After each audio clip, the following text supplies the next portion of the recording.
और सही है, ये दिशा में कोई प्रयास शुरू नहीं किया गया है। और उसके साथ हम महिलाओं के बारे में सोचा है, सोचते हैं, कहते तो सबको ही। आज महिलाएं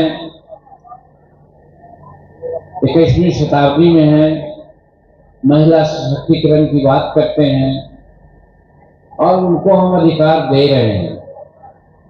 बात सही है, लेकिन जैसा पहले मैंने कहा कि आज अधिकार पंचायतों में, नौकरियों में बहुत जगह उनको दिया है, लेकिन शिक्षा के अभाव में हमारी बेटी बहू वहां पर सफल नहीं हो पाती, क्योंकि उन पर दबाव है कहीं से।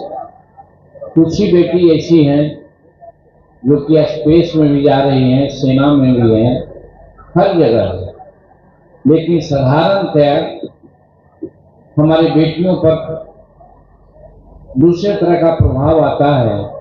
कारण उनमें शिक्षा नहीं है।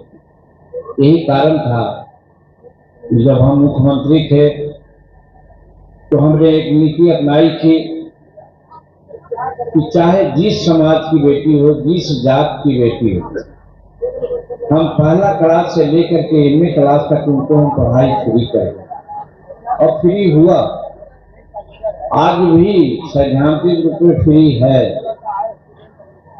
लेकिन हम सरकार में हैं एनडीए के, लेकिन कहने में हम नहीं चूकते हैं कि सरकार की यहाँ पर कमी है।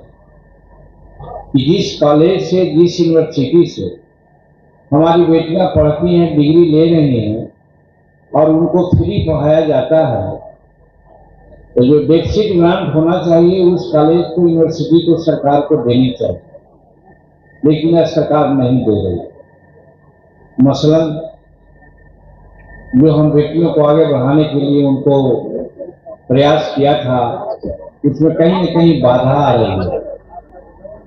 अगर हमको बल मिलेगा, आज हम बोलते हैं, उसका प्रभाव पड़ता है कि नहीं पड़ता है हम तो नहीं समझते हैं। यही कहते हैं कि कोई प्रभाव नहीं। और नहीं तो जब यूनिवर्सिटी में, अभी हाल में हम मगध यूनिवर्सिटी में गए थे, तो बेटियां आके बोलती हैं, अंकल बड़े घर की बेटियां तो फीस दे करके पास करके चली गई, लेकिन हम लोग पढ़ तो लिया है, लेकिन डेफिसिट ग्रांट नहीं मिलने के कारण हमें सर्टिफिकेट नहीं मिलता। तो इस तरह से हमारी बेटियां बाध्य हो जाती हैं घर बैठने को।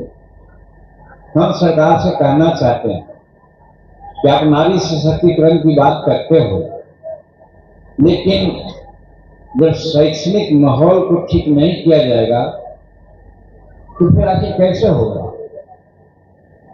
आप पुल बनाते हो, 2 महीना में ढह जाता है। एक बार जब हम मुख्यमंत्री थे तो बड़ी चर्चा हुई थी।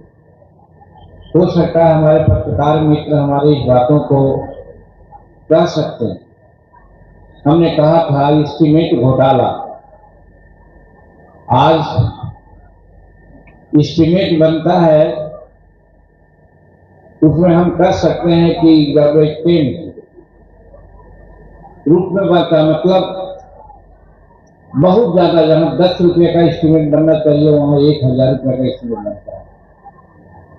काम अगर 10 रुपया में भी हो जाए, 1000 रुपया खा जाए, 990 रुपया खा जाए, कोई बात नहीं, लेकिन 10 रुपया का भी काम नहीं होता, उसमें भी लोग खाता है, जिसके कारण आज काम की गुणवत्ता कमजोर हो रही है।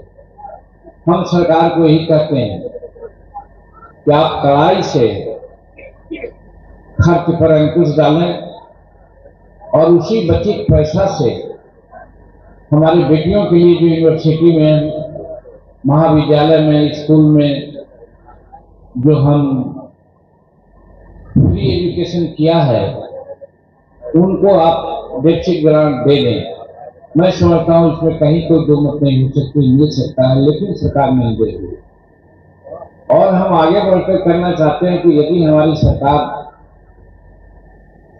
में शेर हो गया, यानी कि कहने लायक हो गए, दबाव डालने लायक हो गए, तो हम सिर्फ साधारण शिक्षा में आरक्षण नहीं करना चाहेंगे, हम तो वोकेशनल एजुकेशन में भी आरक्षण देंगे पूरा 100%, जिसमें हमारी बेटी डॉक्टर, इंजीनियर, MBA, MCA क्या क्या होता है वो सब पढ़ लेंगे नियम। लेकिन उसके लिए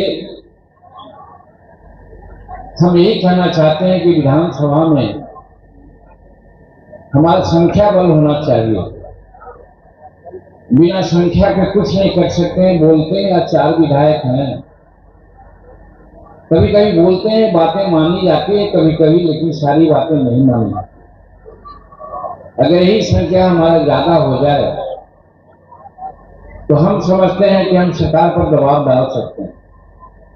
इसीलिए हम जनमानस में आते हैं